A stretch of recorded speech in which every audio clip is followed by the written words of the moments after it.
ನಮಸ್ತೆ. ಇವತ್ತು chicken curry simple ಆಗಿ ಹೆಂಗೆ ಮಾಡೋದಂತ ಹೇಳ್ಕೊಡ್ತಾ ಇದ್ದೀವಿ. ಇವಾಗ ನಾವು ಒಂದು ಅರ್ಧ ಕೆಜಿ ಚಿಕನ್ ತಗೊಂಡಿದ್ದೀವಿ. ಚಿಕನ್ ತಗೊಂಡು ತೊಳೆದಿಟ್ಕೊಂಡಿದ್ದೀವಿ. ಇದಕ್ಕೆ ಒಂದು ಕಪ್ ಆಗುವಷ್ಟು ಮೊಸರು ಹಾಕೊಬೇಕು. ಒಂದು ಕಪ್ ಮೊಸರು ಹಾಕೊಬೇಕು.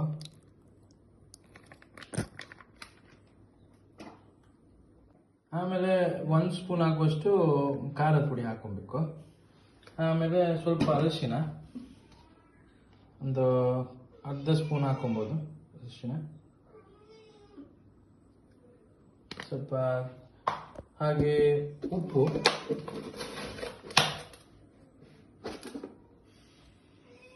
ಸ್ವಲ್ಪ ಹಾಕೊಳ್ಳಿ. ಉಪ್ಪು ಹಾಕೊಂಡು ಇದನ್ನ ಮ್ಯಾರಿನೇಟ್ ಮಾಡ್ಕೊಬೇಕು. ನೋಡಿ, ಇವಾಗ ಮ್ಯಾರಿನೇಟ್ ಮಾಡ್ಕೊಳ್ಳೋಕೆ ಕಲಿಸ್ಕೊತಾ ಇದ್ದೀವಿ ಚಿಕನ್ನ. ಉಪ್ಪು, ಅರಿಶಿನ, ಮೊಸರು, ಖಾರದ ಪುಡಿ ಹಾಕೊಂಡಿದ್ದು ಚೆನ್ನಾಗಿ ಕಲಿಸ್ಕೊಬೇಕು. ಕಲಿಸ್ಕೊಂಡು ಇದನ್ನ ಫ್ರಿಜ್ಜಲ್ಲಿ ಇಲ್ಲ ಹೊರಗಡೆ ಒಂದು ಅರ್ಧ ಗಂಟೆ ಮ್ಯಾರಿನೇಟಿಗೆ ಇಟ್ಕೊಬೇಕು. ನೋಡಿ, ನೆಕ್ಸ್ಟ್ ಬಂದ್ಬಿಟ್ಟು ಸ್ಟೆಪ್ ಸ್ವಲ್ಪ ಕೊತ್ತಂಬರಿ ತಗೊಂಡಿದ್ದೀವಿ. ಕೊತ್ತಂಬರಿ ಹಾಗೆ ಪುದೀನ ತಗೊಂಡಿದ್ದೀವಿ. ಮತ್ತೆ ಒಂದು ಈರುಳ್ಳಿ ಕಟ್ ಮಾಡ್ಕೊಂಡಿದ್ದೀವಿ. ಹಾಗೆ 2 ಟೊಮೆಟೊ ಸಣ್ಣ ಸಣ್ಣ ಕಟ್ ಮಾಡ್ಕೊಂಡಿದ್ದೀವಿ. ಇದನ್ನ ಇವಾಗ ಮಿಕ್ಸಿಗೆ ಹಾಕ್ಬಿಟ್ಟು ಗ್ರೈಂಡ್ ಮಾಡ್ಕೊಬೇಕು. ಇವಾಗ ತೆಂಗಿನೆಣ್ಣೆ ಹಾಕಿದ್ದೇವೆ ಬಣಾಲಿಗೆ. ಆಮೇಲೆ ಸ್ವಲ್ಪ ಈರುಳ್ಳಿ ಹಾಕುವ. ಒಂದು 2 ಈರುಳ್ಳಿ ಕಟ್ ಮಾಡ್ಕೊಂಡು ಉದ್ದಕ್ಕೆ ಈರುಳ್ಳಿ ಹಾಕ್ತಿದ್ದೀವಿ. ಸ್ವಲ್ಪ ಈರುಳ್ಳಿಯಲ್ಲಿ ನೀರಿನಿಂದ ಹಾಕ್ತೀವಿ. ಈರುಳ್ಳಿ ಹಾಕ್ಕೊಂಡು ತೆಂಗಿನೆಣ್ಣೆಯಲ್ಲಿ ಫ್ರೈ ಮಾಡ್ತೀವಿ. ಅದು ಯೆಲ್ಲೋ ಕಲರ್ ಬರೋ ತನಕ ಫ್ರೈ ಮಾಡ್ಕೊಬೇಕು. ಈ ಸ್ವಲ್ಪ ಗೋಲ್ಡನ್ ಬ್ರೌನ್ ಆಗುತ್ತೆ. ಈ ಟೈಮಲ್ಲಿ ಚಿಕನ್ನ ನಾವು ಏನು ಮ್ಯಾರಿನೇಟ್ ಮಾಡಿರ್ತೀವಿ ಅದನ್ನ ಆ್ಯಡ್ ಮಾಡಬೇಕು. ಚಿಕನ್ನ ಯಾವಾಗ ಮ್ಯಾರಿನೇಟ್ ಮಾಡಿಟ್ಕೊಂಡಿದ್ದೀವಿ ಮೊಸರು ಹಾಕ್ಕೊಂಡು ಅದನ್ನು ಆ್ಯಡ್ ಮಾಡಬೇಕು. ಮ್ಯಾರಿನೇಟ್ ಮಾಡ್ಕೊಂಡು ಒಂದು ಅರ್ಧ ಗಂಟೆ ಆಗಿದೆ, ಮುಕ್ಕಾಲು ಗಂಟೆ ಆಗಿದೆ. ಅದನ್ನು ಇದಕ್ಕೆ ಮಿಕ್ಸ್ ಮಾಡ್ಕೊಂಡು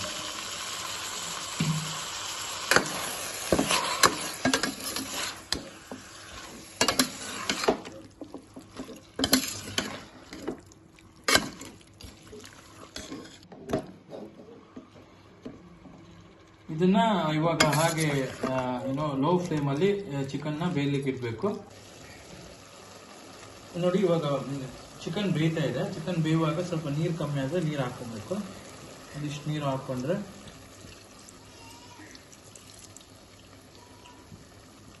ಚಿಕನ್ ಚೆನ್ನಾಗಿ ಬೇಯುತ್ತೆ.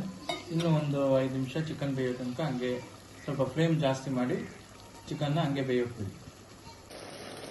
ಚಿಕನ್ ನೋಡಿ, ಇದನ್ನು ಸ್ವಲ್ಪ ಬೇಯ್ತಾ ಇದೆಯಾ ನೋಡಿ, ಸ್ವಲ್ಪ ಕಲಿಸ್ಕೊಳ್ಳಿ. ಯಾಕೆಂದರೆ ತಲೆ ಹಿಡಿತದೆ. ಇದನ್ನು ಒಂದು 3/4 ನಿಮಿಷ ಬೇಯಿಸ್ಕೊಂಡು ಬೇರೆ ಪಾತ್ರೆ ಶಿಫ್ಟ್ ಮಾಡಬೇಕು. ಶಿಫ್ಟ್ ಮಾಡಿಬಿಟ್ಟು ನಾನು ಸ್ವಲ್ಪ ಮಸಾಲೆ ಆ್ಯಡ್ ಮಾಡೋಕ್ಕಿದೆ. ಸೊ ಇದು ಇವಾಗ ಬೇಯ್ತಾ ಇದೆ. ಒಂದು ಅರ್ಧ 50% ಬೆಂದಿದೆ. ಒಂದು 25% ಬೇಯಬೇಕು. ಸೊ ಬೆಂದಮೇಲೆ ಇದನ್ನು ಬೇರೆ ಪಾತ್ರೆ ಶಿಫ್ಟ್ ಮಾಡ್ಕೊಂಡು ಇವಾಗ ಬೇರೆ ಪಾತ್ರೆಗೆ ಚಿಕನ್ ಶಿಫ್ಟ್ ಮಾಡ್ಕೊಂಡಿದ್ದೀವಿ. ಹಾಗೆ ಸ್ವಲ್ಪ ಎಣ್ಣೆ ಹಾಕ್ಕೊತೀವಿ. ಎಣ್ಣೆ ಹಾಕ್ಕೊಂಡ್ಮೇಲೆ ಸ್ಪೈಸಸ್ ಆ್ಯಡ್ ಮಾಡಬೇಕು. ಸ್ಪೈಸಸಲ್ಲಿ ಪಲಾವ್ ಎಲೆ ಒಂದು 2, ಚಕ್ಕೆ 1, ಲವಂಗ 2, ಕಸ್ತೂರಿ ಮೆಥಿ ಸ್ವಲ್ಪ, ಸ್ಟಾರ್ ಒಂದು ಕಾಳು ಮೆಣಸು 4-5, ಏಲಕ್ಕಿ ಹಾಕಿ ಇದನ್ನು ಕಲಿಸ್ಬೇಕು, ಮಿಕ್ಸ್ ಮಾಡಬೇಕು.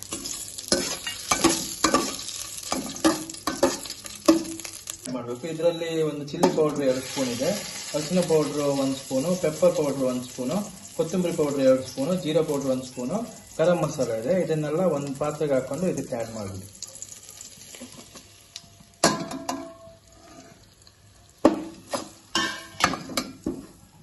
ಇದಕ್ಕೆ ಜಾರಲ್ಲಿ ನಾವು ಏನು ಆವಾಗ ಗ್ರೈಂಡ್ ಮಾಡ್ಕೊಳ್ತೀವಿ ಅದನ್ನು ಆ್ಯಡ್ ಮಾಡ್ಕೊಬೇಕು. ಕೊತ್ತಂಬರಿ ಸೊಪ್ಪು ಹಾಕಿ, ಈರುಳ್ಳಿ ಹಾಕಿ ಗ್ರೈಂಡ್ ಮಾಡ್ಕೊಳ್ಳೋದನ್ನು ಆ್ಯಡ್ ಮಾಡ್ಕೊಬೇಕು. ಆ್ಯಡ್ ಮಾಡಿಕೊಂಡು ಅದನ್ನು ಕಲಿಸ್ಕೋಬೇಕು. ಇದಕ್ಕೆ 1 ಸ್ಪೂನ್ ಆಗುವಷ್ಟು ಶುಂಠಿ ಬೆಳ್ಳುಳ್ಳಿ ಪೇಸ್ಟ್ ಆ್ಯಡ್ ಮಾಡ್ಕೊಬೇಕು.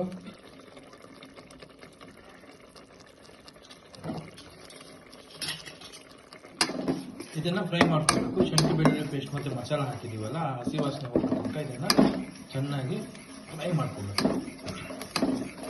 ಇವಾಗ ಸ್ವಲ್ಪ ಚೆನ್ನಾಗಿ ಬೇಯ್ತಾ ಇದೆ, ಕುದೀತಾ ಇದೆ. ಅದ್ರ ಮೇಲೆ 1 ಟೇಬಲ್ ಸ್ಪೂನ್ ಆಗುವಷ್ಟು ತುಪ್ಪ ಹಾಕೊಬೇಕು. ತುಪ್ಪ ಹಾಕೊಂಡು ಕಲಿಸ್ಕೊಬೇಕು. ಅದಾದ್ಮೇಲೆ ನಾವು ಏನು ಮಾಡಬೇಕು ಅಂದರೆ ಈ ಚಿಕನ್ ಏನು ಮಸಾಲ ಮಾಡಿ ಇಟ್ಕೊಂಡಿದ್ದೀವಿ ಆ ಚಿಕನ್ನ ಆ್ಯಡ್ ಮಾಡ್ಕೊಬೇಕು. ಆ ಮಸಾಲೆ ಆ್ಯಡ್ ಮಾಡಿಕೊಂಡು ಚೆನ್ನಾಗಿ ಮಿಕ್ಸ್ ಮಾಡ್ಕೊಬೇಕು. ಇದನ್ನು ಮಿಕ್ಸ್ ಮಾಡ್ಕೊಂಡು ಒಂದು 5 ನಿಮಿಷ ಬೇಯಿಸಿ ಇಟ್ಬಿಡಿ. ನಿಮ್ಮ ಚಿಕನ್ ಕರಿ ರೆಡಿ ಆಗುತ್ತೆ ನೋಡಿ. ಇದು ಕರಿ ರೆಡಿ ಆಗಿದೆ. ಈ ಥರ ಲಾಸ್ಟಲ್ಲಿ ಒಂದು 10 ನಿಮಿಷ ಬೇಯಿಸಿದ್ದೀವಿ. ಚಿಕನ್ ಕರಿ ರೆಡಿ ಆಗಿದೆ.